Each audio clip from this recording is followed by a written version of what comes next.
Is death real or is death not real? The truth is kind of confusing. Death itself is not real. Something that lives doesn't ever die. Death comes to the stuff that is inanimate, like a body. The soul, the animating factor, doesn't ever die. It's alive. Alright, so death and life are different. There's detachment from body and soul, but the soul doesn't die. However, there is such thing that the soul can conceptualize death. So the soul can imagine what death is.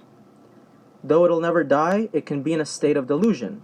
If people could snap out of delusions as easily as like that, they would. There would be no more schizophrenia, no more delusions, no more depression and stuff. So what's the problem about death? Death doesn't happen, but it can be thought that it does happen.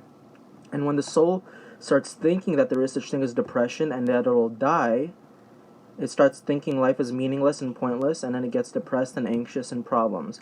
Every single inner spiritual problem comes from the soul believing it'll die. Now, you might know that in your conscious mind, or, hey, I'll never die. I'm a soul, I'm immortal, I have a future, I have a meaning, there's a meaning to my life. Everything I do is progress, I'm making moves. But your soul can have a mind of its own. It can be holding itself back.